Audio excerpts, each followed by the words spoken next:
السلام عليكم ورحمة الله وبركاته.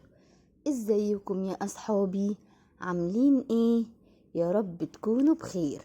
معانا النهاردة حدوتة جديدة، ما تنسوش تضغطوا لايك ويلا بينا على الحدوتة. كان يا مكان، يا سادة يا كرام، ما يحلى الكلام إلا بذكر النبي عليه الصلاة والسلام. كان في قرية جميلة فيها نهر واسع وأشجار كتيرة، وأهل القرية كلهم طيبين وبيتعاملوا مع بعض كعيلة كبيرة.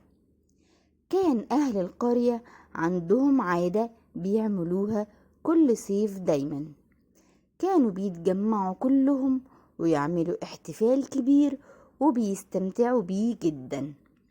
في الاحتفال ده بيعملوا أكل كتير وياكلوا مع بعض كلهم، وكمان بيعملوا مسابقات يتسابقوا فيها ضد بعضهم، وبيوزعوا جوائز لطيفة على اللي بيكسب في المسابقات.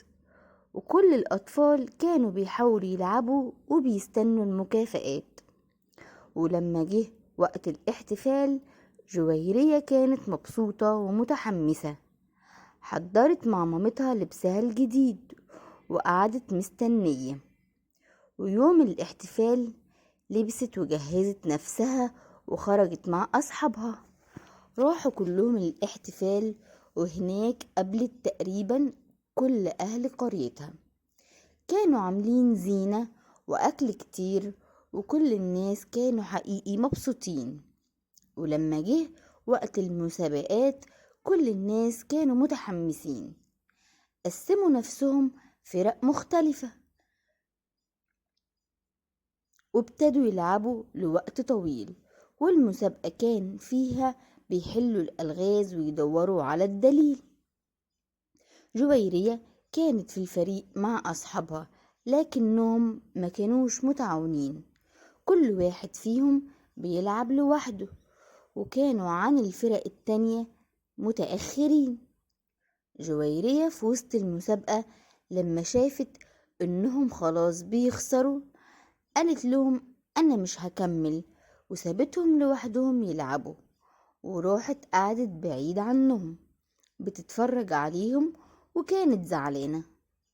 باباها لمحها وهي قاعدة، راح يسألها هي ليه متضايقة، ولما عرف انها خرجت عشان بيخسروا قال لها انها غلطانة، ما ينفعش تستسلم في نص المسابقة وتبطل تعمل محاولات، ولازم تتعلم ان المسابقة مش هدفها بس انها تدخلها علشان تكسب، بالعكس هي المفروض تستمتع بوقتها حتى لو خسرت.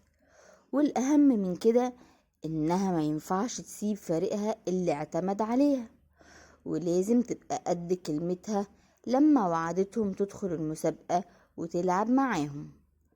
وشجعها ترجع لفريقها وتكمل معاهم لعب وتحاول تساعدهم، ويفكروا كلهم مع بعض ويلعبوا كفريق ويجمعوا مع بعض أفكارهم. جويرية سمعت كلام باباها ورجعت تاني تكمل اللعب معاهم، وقالت لهم لازم يكونوا متعاونين، وحاولت تحل اللغز وياهم. وفعلا كلهم بدأوا يلعبوا كفريق ويفكروا بصوت عالي، وكانوا بيتبادلوا الأفكار ويحلوا الألغاز واحد ورا التاني.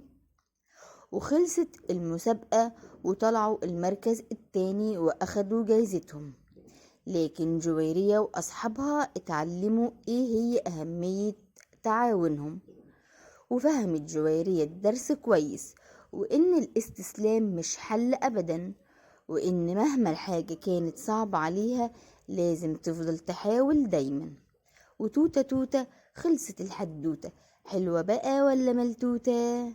لو عجبتك الحدوتة اضغط اللايك الجميل، وما تنسوش يا أصحابي تعملولي فولو، واستنوني في حدوتة جديدة كل يوم، وكمان هستنى رأيكم في الكومنتات. تصبحوا على خير.